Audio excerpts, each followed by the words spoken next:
Chinyaza Amon Igbo traditional masquerade and culture. Only beware if you believe. So ndị nke m onwere ife nji bịakwute ụnụ taa. M ga-ayọkwa ụnụ in case na join na biko try ya double tap display share to my video biko. Ihe nji bịa nwere ife ọzọ.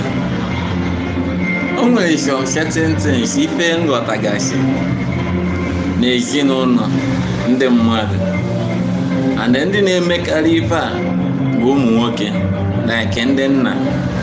Ụmụ nwoke biko ayọ ka m bịara ịyọ. It can only be well na ikwetekwa. So ọ na-abụ nna mmecha ihe niile ọ ga-eme na family imezie mụọ nwa lọvụ dịkwara gị na nwunye gị unu ga na-egwodo Chukwu agọzizie gị mụọ nwa ịmụcha nwa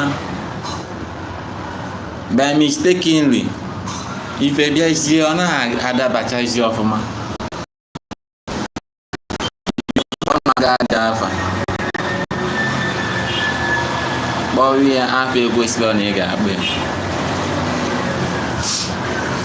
Ife a na-ewute m, ọ na-ewe m iwe. Ka anyị gwa onwe anyị eziokwu. Cheki godie na ị nọ na-ashụ nwa a ka ịkawa obi ga-adị gị. Biko iwu na-adị n'ọkụ na fonu m abụ obere fonu, enwebeghị m n'ezigbo fonu. M ga na-ama na-eji nke afọ na. So like what I'm saying, ihe m na-ekwu, Chukwu enyego gị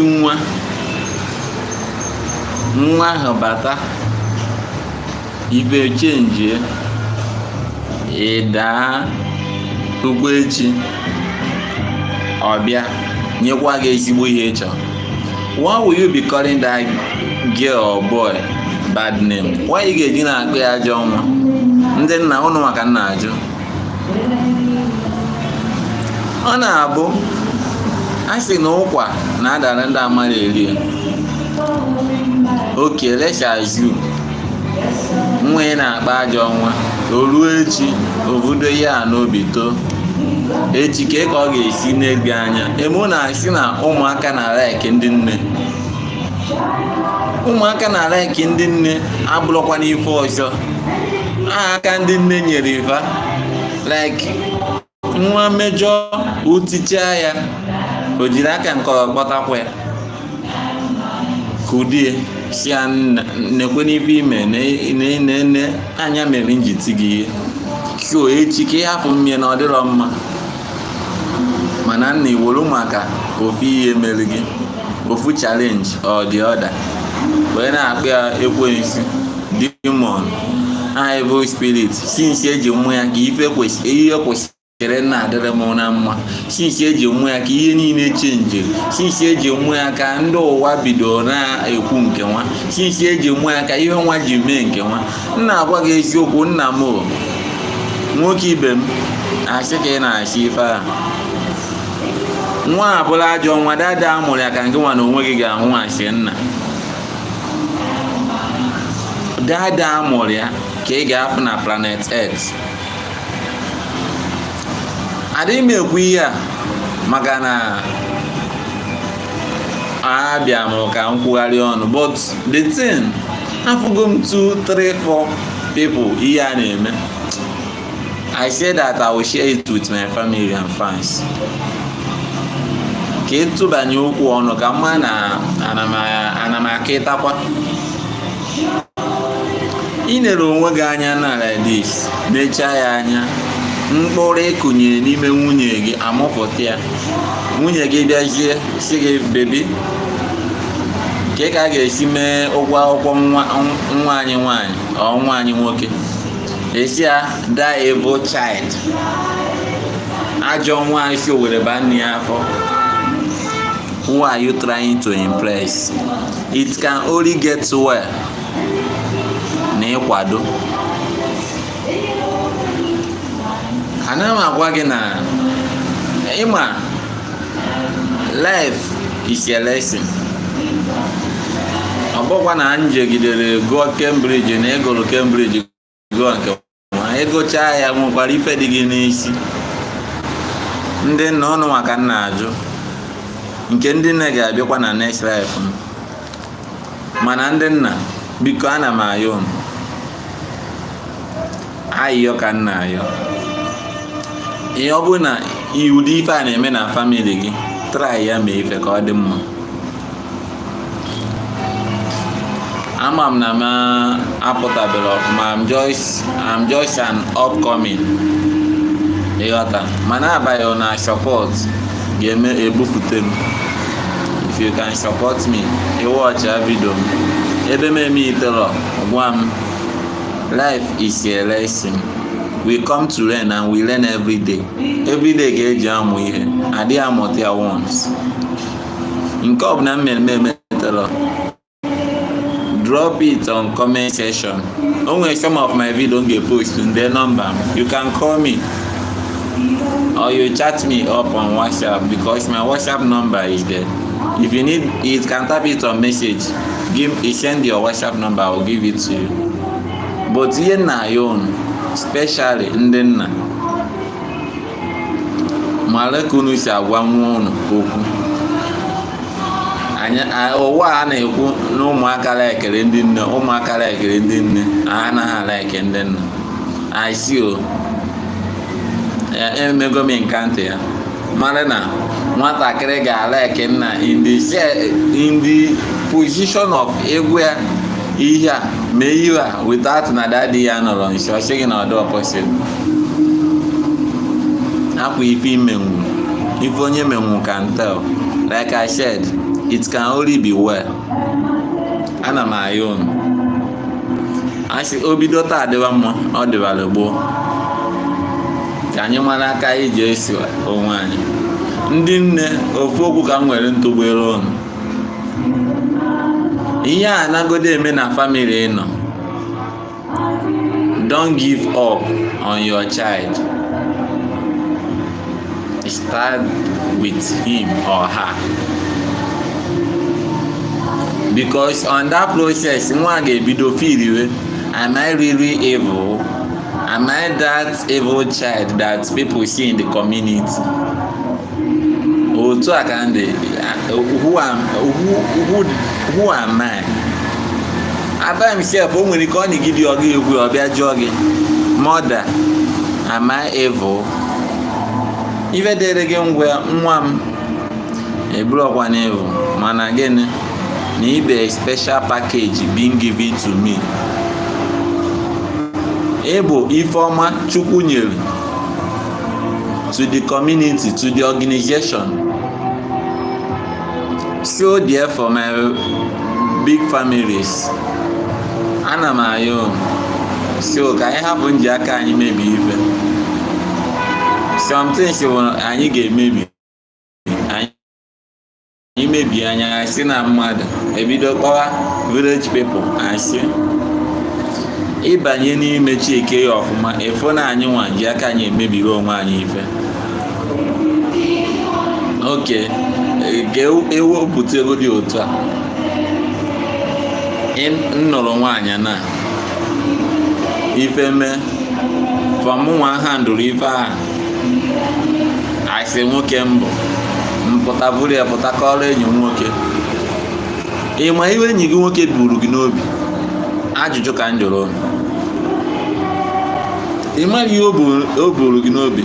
Ọ bụrụ everybody mean ezigbo ihe ebe ị nọ. So many hatiri gị, so many achọrọ ya ọ chọrọ progress ga-atọ even though na ị nọrọ nwaanyị ihe na-eme a na-ewe iwe. Ị nọrọ otu a na-ene n'onwe gị fụ na onye a gị na ya nọ na ihe ọbụla ị na-eme n'ụwa na-ewe iwe. Emechi buru your family mata ga tebụl orie.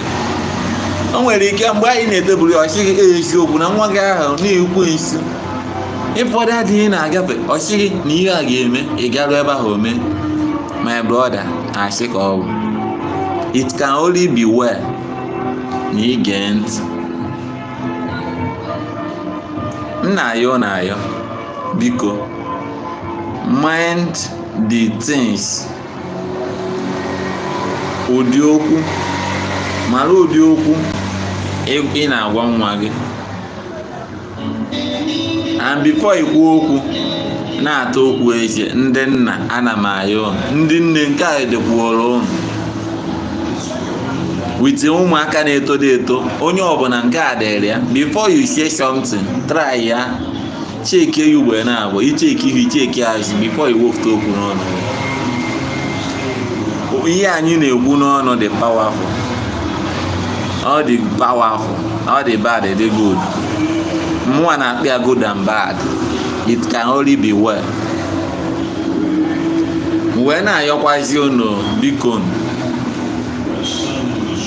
wee ịmanda ụdị okwu ịgwara nwa gị ọ mmadụ onye ilo ọ friend, ịmandikwazie ụdị ihe ịgwara enyi gị maka your family. Your family is your personal chamber. Onye gị na ya nwee bụ gị na nwunye gị. Ife ahụ dị ka ọ gbakara gị aka, just wepụtara ya one day eje n'ọrụ ị nọ n'ụlọ ịkpọ ya bebi, o kwere acha bebi, kpọọ ya honey. Mgbe ịpịagidere pet name pịagide isi atọ n'ọnụ nwaanyị ebidogodo. Ịma na ụmụ nwaanyị ọ dịghị apịarị ha ahụ, sọsọ ihe niile nweta ha bụ Joyce. Kọwa ha da pet name ife ha na like afọ ahụ towe fanya ife ha na-arị ị na-etu ya ọ na-ọgwụrọchi gị baby what is it. Gba gị baby what is it ịmaligo na ọtọ ọnụgo on nke nwetara ije sọket afọ na ọfụma iwe gbawa ya ọgwụ bebi ife adị otu a na-ekwe bebi a wee mana ọ gaghị adịcha mma na esi oyi otu a. O wee sị gị na ya mekwere n'ihe a maka ihe a ahụ na ya mekwere maka na ị gere ntị mgbe ọ na-ajụ gị nke otu a ga-esi mee. I wee sị ya baby adị m sorry, nobody is above mistakes. My brothers and sisters, my families, onwere onye karịrị mistake, onwere onye dị above ma mụ ma mmadụ. It can only be well ọ bụrụ na ị na-anụ. So mgbe anyị na-apịa anya mmụọ ya agbadatara ozitue, mgbe aka ọ ga-abịa sị gị baby I'm sorry. Mgbe aka nke nwaanyị ga-apụta osegbuodana na ọ bụrụ ndị a nwere ụdị obi. Ụmụnwaanyị ndị obi ya na-akpọ nkụ, ụmụ nwaanyị nwekwa group by group. A na-akwa m esi ọnụ na nke m anya maka ha ji akpọ Mr. Talk to me. Ana m ekwukwo ma anakwa m ekwute. So ịbịa na nke a nwere obi kpara akpọ, ị nwere ike pịagide dị ole pịagide ọtọ ọnụ ya ọsị my king anụgo aga m emezi ọzọ.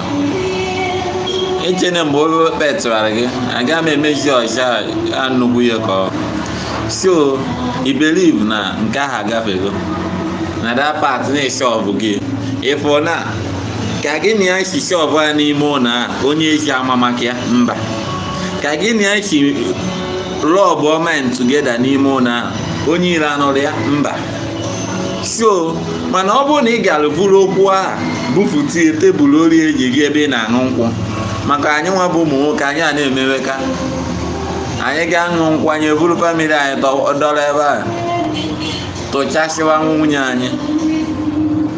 Well, anụbegwa nwaanyị I'm single and searching maka gị nchewo na-esi ekwu nwunye anyị ahụ nwunye ma nwebegwu ihe mma maka agabegwa m that way, but ihe a ka mụnwa ji ekwu wit ihe mfugo ịtụchasịwa ya family.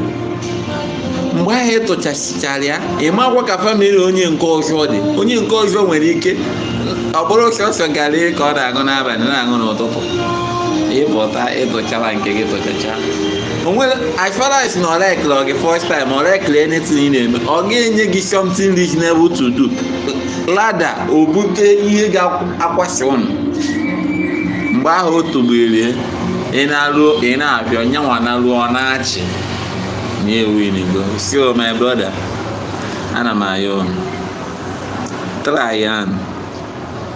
try very well to handle your matter,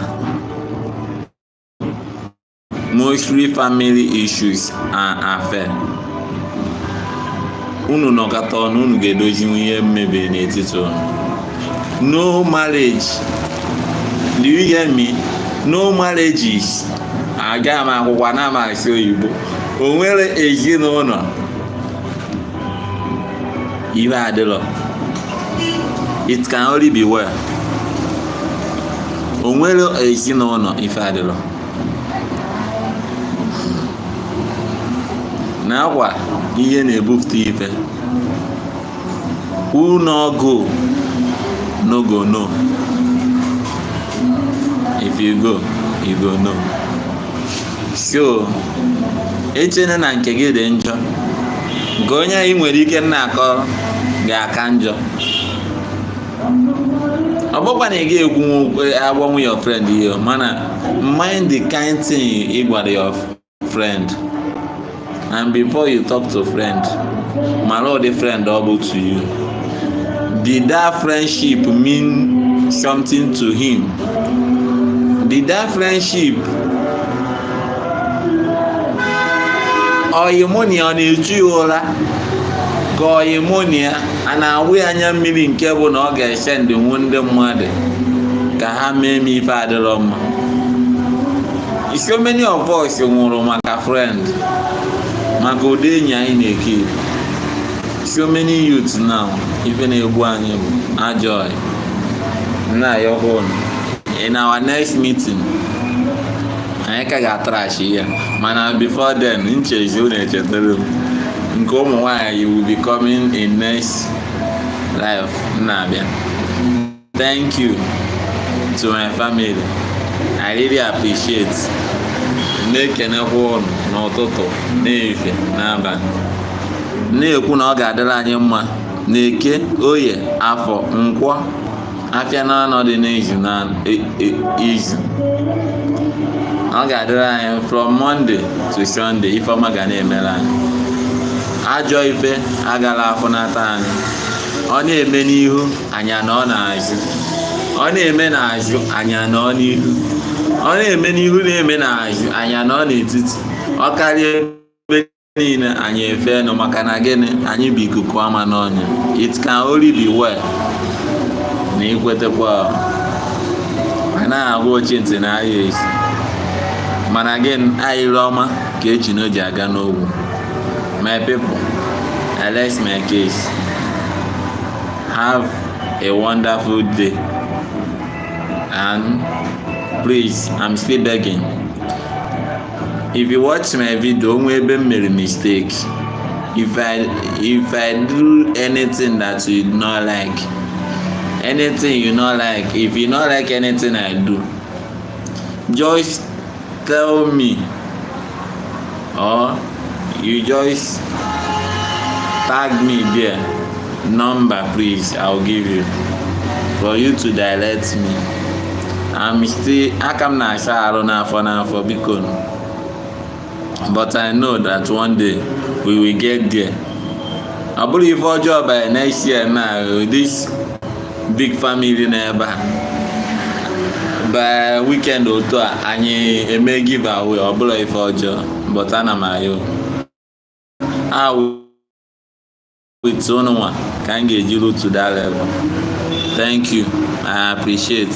And once again, I thank the Almighty God onye debere ndụ taa. Akwụghọta ndụ bụ one thing. Icheta na ịdị ndụ, try ya, nye ekene, maka onwere onye ma ife na-eme n'ụwa.